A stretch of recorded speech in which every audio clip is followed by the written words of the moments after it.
That's what you want. You want to start as far up front as you possibly can, but you'd rather have a car that'll really drive good in a draft. Buddy, how important is qualifying here? How much slower than that pole car can you be and still hang in that lead draft and have a chance here? Well, Mark Martin qualified way back in the field there, and he's moving right to the front. It's a good race car. It runs good in the traffic. But let me tell you, I'd rather have a fast car than just a good car. I can work on the handling, but I would rather have a fast car at Talladega. Mark Martin was 3 miles an hour slower than Ernie Irvan, but he's hanging right with that lead pack. Here's Mark. See him looking in the mirror. He's checking them out. See who's there, who's on the right-hand side, who's on the left side. That's very important here to know where everybody's at. If you move over in a car here, 200 miles an hour, you touch, you're in the wall. Two teammates took each other out just that way in yesterday's ARCA race here. Look at the way Martin holds the wheel there. He's really unique the way he's in the corner with his hands on that wheel. Ned, you and I can talk about this a little bit. In the corner, when Mark Martin first started racing, he was very, very small, just over 100 pounds. And to make the car turn, he used both hands on the left side. Now watch him when he goes in the corner. Both hands over on the left side, he starts turning into the corner there. All the way through the corner, he has both hands right together. That's the only way he can turn them without power steering. Watch his hand come back when he gets to the straightaway. Goes back to the reckless position. Let's go back up front, buddy. Bobby Labonte has taken the lead in the Pontiac. You better look at that outside groove there. That's Earnhardt in the 3, moving up. Dale Earnhardt goes past Terry Labonte to second, and if that outside row continues to be faster than the low groove, Earnhardt may come off turn 2 with the lead. Not going to happen. I can tell you this, if he comes by here in the lead, you won't have to look to see who's in the lead. When he took the lead in Charlotte last week, you absolutely could not hear the cars over the roar of the crowd. He's got to get past Bobby Labonte to do it, and Labonte has now led his 10th race of the year, and Labonte leads a restrictor plate race for the first time this season. Derek Cope very high. That's the car up there on the outside.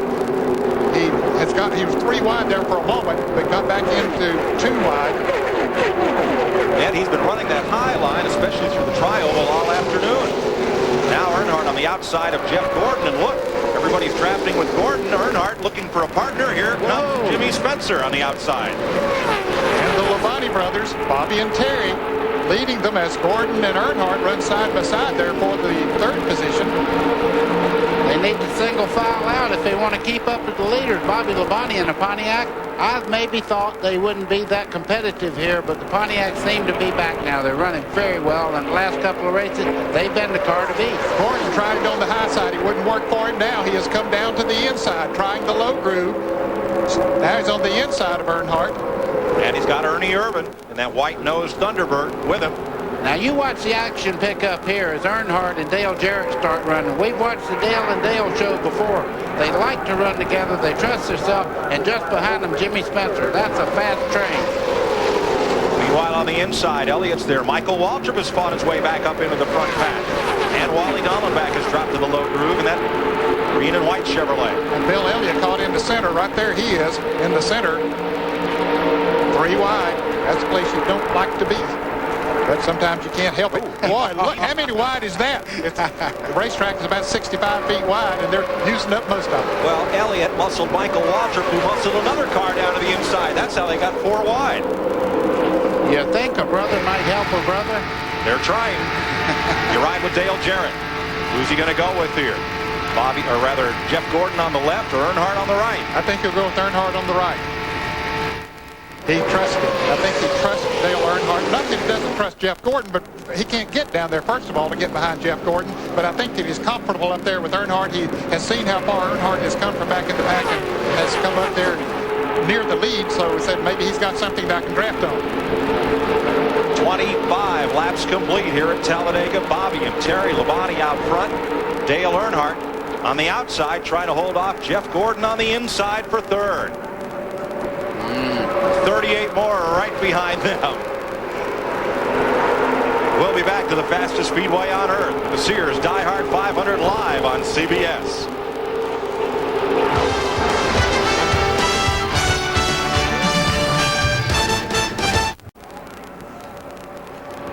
We've got a new leader. Jeff Gordon took it a lap ago, and he may lose it before they come back around.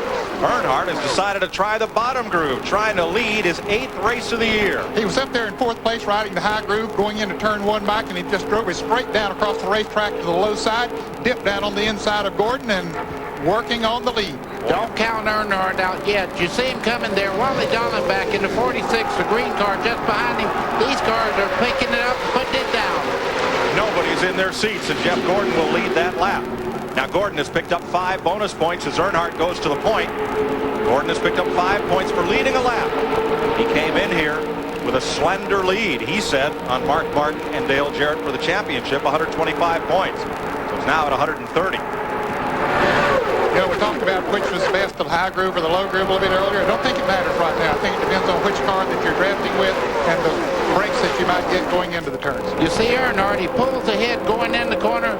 Gordon in the 24 on the outside there. He speeds up a little bit, but they're basically just running the same speed around there. It's your second car there that'll have to do whether you get the lead or not. If they can push you by, you can take the lead. And Earnhardt will lead this lap as they come across. 4 of the 8 races that Dale Earnhardt has led this year have been the restrictor plate races at Daytona and Talladega. The others, Charlotte, Pocono, Dover, and Charlotte in October. For more on Dale Earnhardt, here's Dick Berggren. Mike, we can hear the roar of the crowd as Earnhardt took the lead above all those engines, and nobody is smiling broader today than Richard Childress, who's watching our broadcast. What do you see in your race car, Richard? Well, it looks like a traffic jam on Friday evening, and you don't know which lane you want to be in. And you know, Dale's doing a super job. You know, he's the best when it comes to drafting, and you know, we got a good car. We just need to be there at the end. You got a good enough car to win this thing? Well, we hope so. Everybody's worked so hard, and you know, Dale's driving his heart out. So we'll see. They've got 2 seconds and a third leading up to this race, and they're leading right now, Mike. The car right behind them, though, Dick, has come the furthest today. Wally Dallenbach from 24th starting spot. Former Trans Am and IMSA GT champion has brought that car to 2nd place. Son of a great racer, Wally Dallenbach, as is Earnhardt, of course.